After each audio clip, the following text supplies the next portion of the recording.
አሁን የደረሰን ዜና ይህ አባዜ ሰበር ነው። የአሜሪካው ፕሬዝደንት ዶናልድ ትራምፕ ኢራን ከ20 ዓመታት በላይ ለሚሆን ጊዜ የኒውክሌር ፕሮግራሟን ለመሰረዝ መስማማቷን ተናገሩ። ትራምፕ በሰጡት መግለጫ ወይም ቢቢሲ እንደጠቀሳቸው ሁኔታዎች በጣም ጥሩ ነው የሚመስሉት፣ በጣም አሪፍ ስምምነት ነው። ኢራን ለ20 ዓመት በላይ ያለ ኒውክሌር ትቀጥላለች። ጠንካራ መግለጫ ነው ያገኘነው። ከ20 ዓመታት በላይ የኒውክሌር መሳሪያ አይኖራቸውም ብለዋል። እውነቱን እንነጋገር፣ የ20 ዓመት ገደብ ብሎ ነገር የለም። ትራምፕ በእጅጉ ተደስተዋል። ከኢራን ወዲያውኑ የተሰጠ ትኩስ ምላሽ የለም ብለዋል ቢቢሲ። ሰበር ወሬ ነው። ኢራን ለሚቀጥሉት 20 ዓመታት በላይ ምንም አይነት የኒውክሌር መሳሪያ እንቅስቃሴ ወይም ማንኛውንም የኒውክሌር እንቅስቃሴ ለማቆም ተስማማች ብለዋል ፕሬዚደንት ዶናልድ ትራምፕ። ይህ ደግሞ አሁን በመካሄድ ላይ ያለውን ጦርነት ወይም በመከበር ላይ ያለውን ተኩስ አቁም በጠንካራ መልኩ ለማጽናትና ዲፕሎማሲን በጦርነት ምትክ ዋነኛ መፍትሄ አድርጎ ለመቀጠል ያስችላል። ሁለቱ አገሮች ከዚህ አንጻር በኢስላማባድ የሚያደርጉት ስብሰባ ይጠበቃል። ይህንን እንመለስበታለን። ሌሎች ዜናዎችን ካወራችሁ በኋላ ከባልደረባ ኢሳያስ ጋር እወያይበታለሁ። እነሆም እስራኤልና ሊባኖስ የ10 ቀን ተኩስ አቁም ጀመሩ። ሄዝቦላም ተካቷል። ጋዜጠኞች እንደገመገሟቸው የአሜሪካው ፕሬዝደንት ዶናልድ ትራምፕ ደስ ተሰኝተዋል። ነገረ ሥራቸው፣ አኳኋናቸው፣ ንግግራቸው ይላሉ የወሬ ሰዎች በደስታ የተሞላ ነበረ። ከዋይት ሃውስ ደቡባዊ መስክ ላይ ለጋዜጠኞች ፊት ሲቀርቡ የሚዲያ ሰዎች በሽሚያ ተተራመሱ። ብዙ ነበሩ። አሜሪካ ጦርነቱን ለመቋጨት አፋፍ ዳር ደርሳለች ብለዋል ፍልቅልቅ ባለ ስሜት።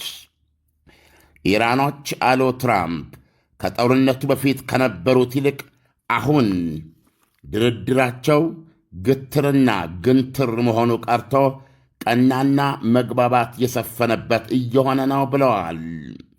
ቀደም ሲል የሰበርንላችሁ ወሬ ከዚህ መንፈሳቸው ጋር በቀጥታ የሚገናኝ ነው።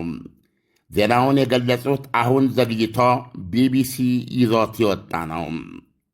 የጠለቀ ታሪክ ባለቤቶች ፋርሳውያን ኢራኖች ከገናና ታሪካዊ ሕዝቦች መካከል አንዱ ናቸው። ርዕሰ ከተማቸው ቴሄራን የ230 ዓመት ታሪክ አላት።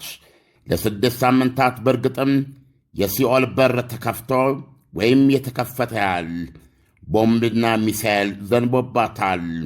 ደምታለች፣ ወድማለች፣ በሳት ላንቃ ተገርፋለች፣ በጭስ ጠቅርሻለች።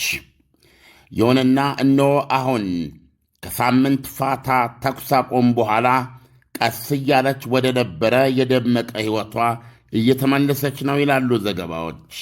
መኪናዎች በብዛት ይንቀሳቀሳሉ። የአበባ መሸጫ መደብሮች ተከፍተዋል። በጸደይ የፈነዱ እምቡጥ አበቦች ለሽያጭ ተንዠርግገዋል። ምግብ ቤቶች ተከፍተው የኢራኖች ባህላዊ ምግብ ጣዕም አፍንጫ ይሰነፍጥ ጀምረዋል። ዜናውን ያበሰሩት ፕሬዚደንት ዶናልድ ትራምፕ ናቸው። ስለ እስራኤልና ሊባኖስ የእስራኤልና የሊባኖስ መሪዎች ለ10 ቀናት የሚቆይና እንደ ሁኔታው ይበልጥ ሊራዘም የሚችል የተኩስ አቁም ተስማምተዋል ብለዋል። ሄዝቦላም አሉ ዶናልድ ትራምፕ ተካቷል። የምሥራቹን የሊባኖሱ ፕሬዚዳንት ጆሴፍ ኦውን በጸጋ ተቀብለውታል። የእስራኤሉ ጠቅላይ ሚኒስትር ቤንያሚን ኔትንያሁም ለሰላም ታሪካዊ ዕድል የሚፈጥር ሲሉ አድንቀውታል። ትራምፕ ሲናገሩ ኢራን አገዙ ሄዝቦላም ተካቷል። ተኩስ አቁሙ በኢትዮጵያ ሰዓት አቆጣጠር ይህን ዜና እያዳመጣችሁ በምትገኙበት ሰዓት አካባቢ ማለት ነው ከሌሊቱ 7 ሰዓት ይጀምራል። ጠቅላይ ሚኒስትር ኔትንያሁ እንደገለጹት የእስራኤል ጦር ወደ ሊባኖስ ግዛት 10 ኪሎ ሜትር ጠልቆ በገባበት ባለበት የደህንነት ቀጠና ውስጥ ይቆያል። ሄዝቦላ ግን ጦሩ እንዲወጣ ጠይቆ ነበረ። በኢየሩሳሌም ያለው ስሜት ጠቅላይ ሚኒስትር ቤንያሚን ኔታንያሁም ለፕሬዚደንት ዶናልድ ትራምፕ ጥያቄዎች በቀጥታ ተገዝተዋል። ምክንያቱም ጠቅላይ ሚኒስትሩ የገዛ ካቢኔያቸው ጮኾባቸዋል። ውሳኔ ወስደው ያጸድቁ ዘንድ አልሰበሰቧቸውም። በቀጥታ ከፕሬዚደንት ትራምፕ ጋር ተስማምተው በሚዲያ ሲገለጽ ነው የካቢኔ አባላቱ የሰሙት። የተቃዋሚ ፓርቲ መሪዎቹ ላፒድ እና ሊበርማን እነሱ መንግሥት በሚሆንበት ጊዜ ሄዝቦላን ወግተው ስጋቱን ለማስወገድ ዝተዋል። የሊባኖስ ጦር የተፈናቀሉ የደቡብ ሊባኖስ ነዋሪዎች ከመመለሳቸው በፊት የተኩስ አቁም ሰዓቱ መድረሱን እንዲያረጋግጡ አሳስበዋል። ይህ በእንዲህ እንዳለ የአሜሪካ ውጭ ጉዳይ ሚኒስቴር የእስራኤልና የሊባኖስ የ10 ቀን ተኩስ አቁም ዝርዝር ነጥቦችን አውጥቷል። ተኩስ አቁሙ በእስራኤል መንግሥት በኩል የተደረገም የመልካም ስሜት መግለጫ ምልክት ነው ተብሏል። ድርድሩ ከውጤቱ አንጻር እየታየ ወደፊት የሚራመድ ከሆነ በሁለቱም ስምምነት እስከፈለገ ጊዜ ሊራዘም ይችላል።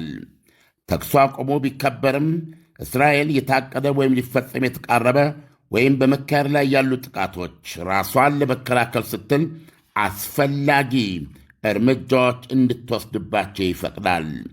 ከተኩስ አቁሙ መጀመር በኋላ የሊባኖስ መንግሥት ሄዝቦላና የመሳሰሉ አጓጉል የሆኑ መንግሥታዊ ያልሆኑ ታጣቂ ኃይሎችን ለማቀብ ትርጉም ያላቸው እርምጃዎች ይወስዳል። የኢራኗ መዲና ቴህራን መላወስ ጀምራለች። ትራፊክ ተበራክቷል። ምግብ ቤቶች ተከፍተዋል። አበቦች ይሸጣሉ። ኢንተርኔት እንደተዘጋ ነው። የሸቀጦች ዋጋ ከጦርነቱ በፊት ከነበሩ ይልቅ አሁን ጨምረዋል። የተጠናከረ የደህንነት ጥበቃ እንቅስቃሴ ይታያል። በዋና ዋና አደባባዮች ላይ ብዙ ዩኒፎርም ያላደረጉና ነጭ ለባሽ ኃይሎች እንዲሁም ብረት ለበስ ተሽከርካሪዎች ቆመው ይታያሉ። አንዳንድ አደባባዮች በኢራን ሰንደቅ ዓላማና በጦርነቱ በተገደሉ የፖለቲካ መሪዎች ፎቶግራፎች ተለጥፎባቸዋል። የመንግሥት ደጋፊዎች የመልእክት ማስተላለፊያዎችም ናቸው። አደባባዮች የእዝን ስፍራዎቻቸውም ናቸው። ለተገደሉት ተሰባስበው የሚያዝኑበትም ነው። በሕንፃዎችና ከፍ ብለው በተዘረጉ ድልድዮች ላይ የሚናብ ትምህርት ቤት ውስጥ የተፈጁ ሕፃናት ተማሪዎች ምስሎችን የሚያሳዩ አዳዲስ ባነሮች ተዘርግተዋል። ልጃገረድ ተማሪዎቹ ሕፃናቱ በትምህርት ገበታቸው ላይ ሳሉ ነበረም የጦርነቱ መክፈቻ ዕለት በሚሳኤል የተፈጁት። እስካሁን የምርመራው ውጤት አልተገለጸም። አሜሪካ በጉዳዩ ላይ ዋነኛ ተጠያቂ እንደሆነች በኢራን በኩል በጠንካራ ሁኔታ ቢቀርብም ለምሳሌ የተመቱበት ሚሳኤል ቶማሃውክ የሚባለው ከአሜሪካ የጦር መርከቦች የሚተኮሰው እንደሆነ ቢገለጽም አሜሪካ እስካሁን ድረስ ምርመራዋን አካሂዳ የደረሰችበትን አልገለጸችም።